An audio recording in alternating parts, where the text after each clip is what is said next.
अवधूत चिंतन श्री गुरुदेव दत्त. श्री स्वामी समर्थ.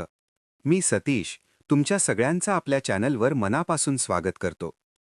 मंडळी, काही दिवसांतच आपल्या सर्वांचा आवडता सण गुढीपाडवा येत आहे.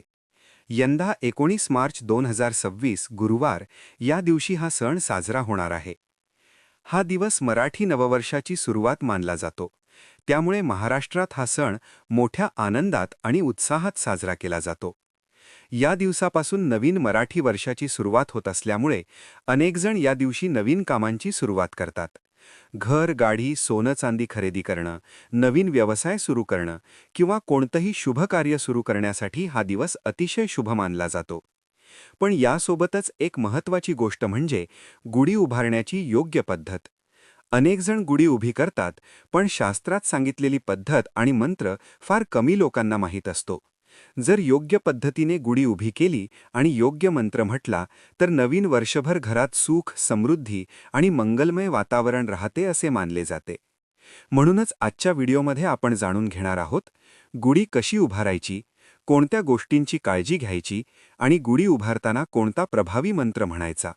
म्हणून हा व्हिडिओ शेवटपर्यंत नक्की पहा. मंडळी, गुढीपाडवा हा सण चैत्र शुक्ल प्रतिपदा या दिवशी येतो. या दिवसापासून मराठी नववर्ष सुरू होतेच, पण त्याचबरोबर श्रीराम नवरात्री आणि चैत्र नवरात्र यांनाही प्रारंभ होतो. या 9 दिवसात अनेकजण देवीची उपासना, व्रत आणि सेवा करतात. आता पाहूया गुढी उभारताना काय करायचं. सर्वप्रथम गुढीपाडव्याच्या 1 दिवस आधी बाजारातून एक वेळूची म्हणजे बांबूची काठी आणावी. काठी मजबूत असावी. वरचा भाग थोडा निमुळता आणि खालचा भाग थोडा जाड असावा. घराच्या उंचीनुसार काठी निवडावी. गुढीपाडव्याच्या दिवशी सकाळी लवकर उठून स्नान करून घर स्वच्छ करावे. देवपूजा झाल्यानंतर त्या काठीला थोडं तेल लावून स्वच्छ पाण्याने धुवून पुसून घ्यावे. यानंतर त्या काठीवर हळद कुंकवाचे पट्टे काढावेत. 2 किंवा 3 बोटांच्या रुंदीचे पट्टे काढले तरी चालतात. आता गुढीसाठी लागणारे साहित्य तयार ठेवावे. केशरी किंवा भगव्या रंगाचे वस्त्र, कडुलिंबाची पाने, आंब्याची डहाळी, साखरेची गाठी, फुलांचा हार हे सर्व साहित्य काठीच्या वरच्या भागाला घट्ट बांधावे. त्यानंतर वरती तांब्याचा किंवा स्टीलचा लोटा उलटा ठेवून बांधावा. अशा प्रकारे तुमची गुढी तयार होते. गुढी शक्यतो घराच्या प्रवेशद्वाराजवळ उभी करावी. जागा नसेल तर गॅलरीमध्येही ठेवू शकता. गुढी उभी करण्यासाठी खाली एक छोटा पाट ठेवावा. त्याभोवती रांगोळी काढावी आणि त्यावर गुढी उभी करावी. यानंतर गुढीसमोर नैवेद्य ठेवावा, जसे पुरणपोळी किंवा गोड पदार्थ. धूप दीप दाखवून पूजा करावी. गुढी उभारताना एक विशेष ध्यानमंत्र म्हणावा.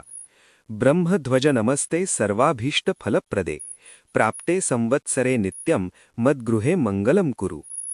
यानंतर पूजा करताना हा मंत्र म्हणावा. ओम ब्रह्मध्वजाय नमः. या मंत्राचा अर्थ असा: हे ब्रह्माचे प्रतीक असलेल्या ध्वजा, तुला माझा नमस्कार. या नवीन वर्षात माझ्या घरात नेहमी मंगलमय वातावरण राहू दे आणि सर्व शुभफळांची प्राप्ती होऊ दे.